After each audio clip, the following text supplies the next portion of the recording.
Pack your sense of wonder, because we're flying into a land where gold isn't just in the earth, it's in the spirit of the people. Where drums don't just play music, they carry messages across villages. Where every sunset bathes the horizon in molten fire, and history isn't trapped in museums, it's alive in the streets. Welcome to Ghana, West Africa's beating heart. A place of mighty empires, sacred waterfalls hidden in emerald forests, and jollof so spicy it dances on your tongue. Here, festivals don't just happen, they erupt, shaking the ground with color, rhythm, and joy. Think you know Africa? Think again. Because these 15 jaw-dropping facts about Ghana will not just blow your mind, they'll capture your soul. Number 15. Ghana, a symbol of freedom and hope for Africa. When you think of freedom and resilience in Africa, one name stands tall: Ghana. Perched proudly on the Atlantic coast of West Africa, Ghana shines like a gem, not just for its geography, but for what it represents. It's the land where the Greenwich Meridian, the zero line of longitude, passes, a powerful symbol of balance between East and West. But Ghana is far more than just a spot on the map. Its tropical climate dances between two seasons, a gentle, life-giving wet season and the dry months when the harmattan winds sweep down from the Sahara, cloaking the land in sand and mystery. Each season adds a unique rhythm to the land's character. But the real soul of Ghana lies in its people. Home to over 33 million citizens, most of them youth, Ghana pulses with energy, ambition, and potential. Over 100 ethnic groups call this country home, weaving a rich cultural tapestry where English serves as a unifying thread. And then there's the flag, a powerful symbol of pride. Red, for the blood of heroes who fought for freedom. Gold, for the wealth beneath the soil. Green, for the lush forests that breathe life into the land.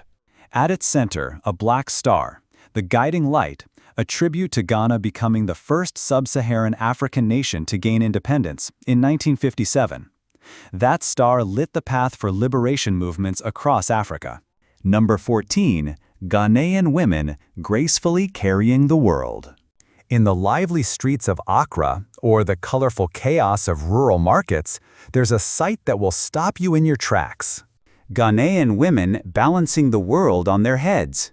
With effortless grace, they carry everything from baskets of tropical fruits and trays of warm bread to towering loads of market goods, all perfectly balanced, no hands needed. But don't let the ease fool you. This is not just a skill, it's an art, passed down through generations. Their secret? A simple, beautiful headscarf, not just for style, but to cushion the weight and keep everything steady. Watch closely and you'll see something remarkable. They walk like royalty, light on their feet, chatting with neighbors, smiling with warmth, as if they weren't balancing 40 pounds of coconuts. These women aren't just carrying goods, they're carrying tradition, strength, and pride. They embody a spirit of resilience, balancing the burdens of daily life with dignity and grace. Number 13. The man with 100 wives, legend or legacy? In northern Ghana, where cultural traditions run deep, polygamy is more than a practice. It's part of the social fabric. Here, a man's status isn't just measured by wealth or land, but by his ability to care for many wives and children, a reflection of strength, leadership, and divine blessing. But one man took this tradition to an entirely new level. Meet Mr. Kanu Adai, a man whose story has stunned people around the globe. It's said he married over 100 wives and fathered hundreds of children, creating a living legend woven from tradition, faith, and sheer willpower.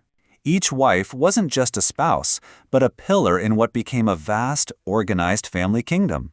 Responsibilities were shared, some cooked, others cared for children, and many worked the land.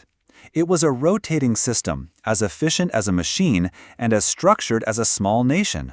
So how did he maintain harmony in such a massive household? Mr. Kanu Adai once explained simply, "The gods gave me the mission and the strength to love and protect them all."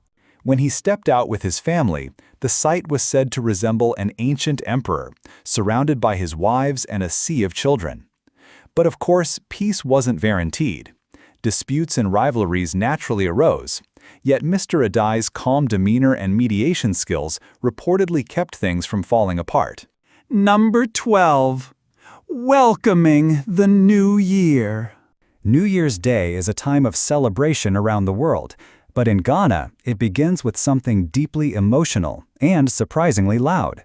In many Ghanaian communities, families don't celebrate indoors, but instead gather in palm leaf huts created just for this occasion.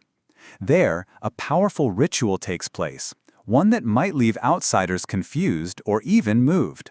If the previous year was filled with loss, hardship, or misfortune, the family cries, loudly, together on New Year's Day. It's believed this collective mourning drives away bad luck and clears the path for blessings in the year ahead. But if the old year was good, then the tone shifts. Laughter, dancing, and joyful noise fill the air as the family celebrates their good fortune and gives thanks. This emotional start to the year sets a powerful tone, blending reflection with hope. So if you're in Ghana on January 1st, don't be surprised if the streets are filled with the sound of weeping instead of fireworks. There's more. In coastal areas like Osu and Accra, there's a sacred New Year's silence. Playing music on this day is strictly forbidden out of respect for the sea goddess Mame Water, or Mamiwata. Locals believe that loud music may anger her and bring disaster to fishing communities. A belief so strong the ban can last until May. And of course, no New Year celebration in Ghana is complete without food. Dishes like fried rooster and a vibrant spinach and tuna salad are served with pride. Number 11, a sacred rite, coming of age in the Krobo tribe. In the lush eastern region of Ghana, where emerald mountains meet winds that whisper stories of centuries past, a powerful and beautiful ritual takes place, one that marks the end of childhood and the beginning of womanhood. This is Dipo, the traditional coming-of-age ceremony of the Krobo people. More than a festival, it's a sacred journey, a rite of passage that transforms girls into women with dignity, grace, and ancestral pride. As dawn breaks, the ritual begins. Young girls kneel by a sacred stream. There, their hair is shaved, symbolizing purification, a gentle farewell to childhood. This cleansing act prepares them for the path ahead, both spiritually and physically. Then comes the adornment. Dressed in radiant traditional garments, the girls wear layers of colorful beads that sparkle in the sunlight. Each bead believed to carry stories of the tribe's ancestors, culture, and legacy. Over the days that follow, they face ritual tests, balancing water-filled gourds on their heads without spilling, walking barefoot near fire, and performing sacred dances. These are not mere performances. They teach the girls courage, discipline, and resilience, the virtues every woman must possess. As the final night falls and drums echo through the village, the girls step into the center, glowing in their finest regalia. They dance, a celebration of identity, strength, and transformation. Around them, the entire community gathers in joy and reverence, offering prayers and blessings. Number 10. Ghana, a land of gold, a struggle for survival. Ghana is known as the Gold Coast, a land shimmering with one of the world's most sought-after treasures. In 2023 alone, Ghana produced nearly 4 million ounces of gold, making it one of Africa's top producers. But beneath the glitter of gold lies a stark paradox. In a country so rich in resources, how is it that over 23% of the population still lives below the poverty line? And in Ghana's northern rural regions, the numbers are even more heartbreaking, with poverty rates nearing 50%. Gold mines dot the landscape like veins of light, and thousands of hard-working miners dig with unyielding hope. Yet for many, the promise of prosperity never reaches their homes. Basic needs, clean water, healthcare, education, are still out of reach for countless families. In remote villages, daily meals might consist of only sweet potatoes or maize. Children walk miles to attend overcrowded schools, while hospitals remain understaffed and under-equipped. Even with a national literacy rate of around 79%, the gap between urban and rural areas, and between men and women, is sharp and troubling. In the poorest regions, girls' education often suffers first, sacrificed to chores, early marriage, or economic pressure. Number 9. The real cost of living in Ghana. Living in Ghana might seem affordable at first glance, but if you plan to settle in Accra, the capital city, prepare for a surprise. Accra is one of the most expensive cities in Africa, with a cost of living that rivals some Western cities. Rent alone can take a big chunk out of your budget. A modest one-bedroom apartment in the city center can cost you around $900 per month, while a more spacious three-bedroom apartment might shoot up to $2,300. Looking for more affordability? You'll find it in the suburbs, where a one-bedroom unit can go for around $500, or even less. But if you move beyond Accra, into smaller towns or rural areas, the difference is dramatic. There, basic accommodations may cost as little as $50 to $100 per month. When it comes to food, local restaurants are relatively affordable, offering meals for about $5. But a 3-course dinner for two at a mid-range spot could cost around $50. Grocery prices are mixed. Milk is around $2 a liter, bread $1.50 a loaf, and chicken about $7 per kilogram. Families can save by shopping at open-air local markets instead of supermarkets. Transportation is one of the brighter spots. Public transport, especially the popular Trotro minibuses, is cheap, with a one-way ride costing just 50 cents and monthly passes around $30. Taxis are more costly, averaging $1 per kilometer, and services like Bolt or Uber are widely available, with typical rides ranging from $2 to $6. Utilities? A small apartment's monthly bills, including electricity, water, and garbage collection, usually fall between $50 to $100. Add it all up, and a single person living modestly in Accra's downtown might spend around $1,650 per month, covering essentials like rent, food, and transport. Number 8. Ghana's cultural kaleidoscope. Ghana is a cultural treasure chest, home to more than 100 ethnic groups, each adding its own customs, languages, and traditions to the vibrant national identity. From music to dance, sculpture to storytelling, Ghana pulses with artistic life. Its music is as diverse as its people. Genres like highlife and hiplife, a fusion of highlife and hip-hop, blend traditional beats with modern rhythms. You'll also hear gospel, reggae, and Afrobeat, all played on rich arrays of drums and percussion instruments. But it's the dance that truly electrifies. From ceremonial rituals to joyous street celebrations, dances in Ghana are expressive, physical, and deeply symbolic. Dancers often wear colorful traditional outfits, moving with strength and emotion, each step telling stories of love, struggle, and spiritual belief. Visual arts also flourish here. Bold, colorful paintings, intricate carvings, and symbolic sculptures reflect daily life, nature, and the sacred. Among Ghana's ethnic groups, the Ashanti are particularly well known for their craftsmanship, especially their tiny, intricately made gold figurines used in ancestral worship and as symbols of power and status. Yet not all cultural traditions are embraced equally. One controversial custom is trokosi, a traditional shrine servitude system still practiced in some communities. In this ritual, young girls are sent to live in shrines to atone for family sins, a practice widely condemned as a violation of human rights. The Ghanaian government has taken steps to restrict and abolish this practice, but its historical and social roots make it a deeply complex issue. Number 7. Ghana's natural wonders.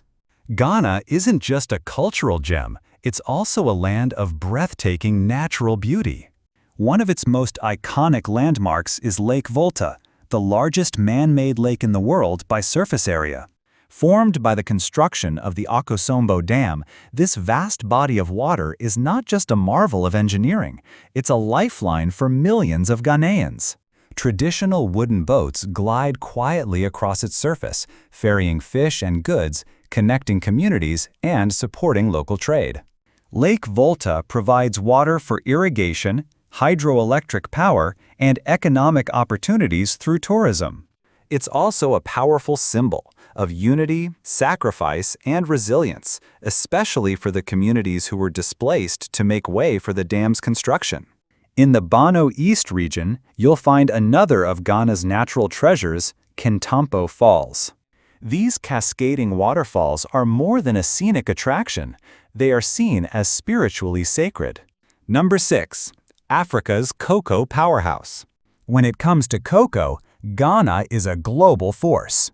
The country consistently ranks as the second largest cocoa producer in the world, just behind Ivory Coast. Cocoa contributes a massive 25.5% of Ghana's total export earnings. It's the heartbeat of the agricultural economy.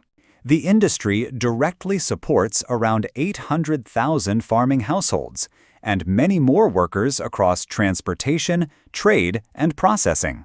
Ghanaian cocoa is prized for its rich, distinctive flavor, a favorite among premium chocolate makers worldwide. What's remarkable is that most of the cocoa comes from small, family-run farms, often using traditional and increasingly sustainable methods. While much of the crop is exported to countries like the US, Canada, Germany, France, China, and Brazil, a portion stays within Ghana. Locally, cocoa is transformed into powder, butter, chocolate, and other sweets found in both homes and markets. Cocoa is more than a commodity here. It's a source of pride, identity, and stability for Ghana's economy and its people. Number 5. A flavorful and vibrant cuisine. Ghana's culinary scene is a feast for the senses. Bold, hearty, colorful, and full of stories. Let's start with ator, also known as oto, a dish made from mashed yam or plantain, topped with boiled eggs and roasted groundnuts. It's a classic comfort food, simple, satisfying, and rich in tradition. Then there's banku, a fermented mix of corn and cassava dough. Cooked to a smooth, doughy consistency, it's usually served with grilled tilapia or rich pepper sauces. Banku and tilapia is a must-try combo, a true Ghanaian staple. Next is kantamira stew, made from cocoyam or taro leaves. Often cooked with dried or salted fish, this nutritious green stew is usually served with boiled eggs, sweet potatoes, or plantains. It's both earthy and flavorful. Craving a spicy snack? Try kelewele, diced ripe plantains marinated in chili, ginger, garlic, and fried to golden crispiness. Found all over Accra, it's a street food favorite that hooks you from the first bite. Number 4. Panafest, where African culture shines. Held every 2 years in July or August, Panafest, short for the Pan-African Festival, is one of the most powerful cultural celebrations in Ghana and across Africa. First organized in 1992, Panafest was created to promote unity among African nations, reconnect the African diaspora, and celebrate the shared cultural identity of people of African descent worldwide. The event is a spectacular mix of music, poetry, storytelling, dance, and drumming, each performance carrying centuries of history and tradition. One of the highlights is the regal procession of tribal chiefs and their wives, parading with elegance and pride to the deep, resonant beat of African drums. Before opening day, communities spend weeks preparing, crafting costumes, choreographing performances, and perfecting rituals. And once the ceremonies begin, the atmosphere comes alive with color, rhythm, and spiritual energy, drawing visitors from all over the world. From powerful ancestral tributes to electrifying dances, Panafest is where African pride takes the spotlight and history meets celebration. Number 3. Ghana's matriarchal traditions. Among Ghana's many unique societal structures, one that stands out is its matrilineal heritage, especially among the Akan people. In these communities, lineage and inheritance are traced through the mother's side, a tradition that shapes leadership, succession, and property rights. For instance, Even though a king may reign, his successor is not his own son, but rather his sister's son. It's a fascinating balance. Men often hold power, but that power is passed down through women. This cultural structure reflects Ghana's deep respect for maternal lineage, emphasizing that a family's future is anchored in its women. Number 2. A nation of many languages. Ghana is a country rich in linguistic diversity. Two of the most widely spoken local languages are Twi, predominantly used by the Ashanti people in the central and southern regions, and Dagbani, spoken in the north. These languages, passed down orally through generations, are deeply rooted in Ghana's history, storytelling, and social traditions. Today, English serves as the official language, a legacy of colonial history, and functions as a bridge between Ghana's many ethnic groups. It's used widely in education, government, and business, with roughly half the population able to communicate in it. Interestingly, while Ghana is surrounded by French-speaking neighbors like Côte d'Ivoire, Togo, and Burkina Faso, none of its bordering countries use English as a primary language. This gives Ghana a unique linguistic identity within West Africa. Number 1. Naming traditions based on day of birth. One of the most beautiful and meaningful traditions in Ghana, especially among the Akan people, is naming children based on the day of the week they were born. These names are more than labels. They are believed to reflect a child's personality, spiritual energy, and life path. For example, a boy born on Friday may be named Kofi, and a girl born on the same day, Afua. Saturday births might yield names like Kwame for boys or Ama for girls, symbolizing strength and reliability. And Sunday-born children might be called Kwasi or Akosua, names that convey charm and adaptability. These names connect people to their roots and ancestors, and they carry social and spiritual significance. Just asking someone, "What day were you born?" can spark a meaningful conversation, a reminder of the strong community ties woven into Ghanaian culture.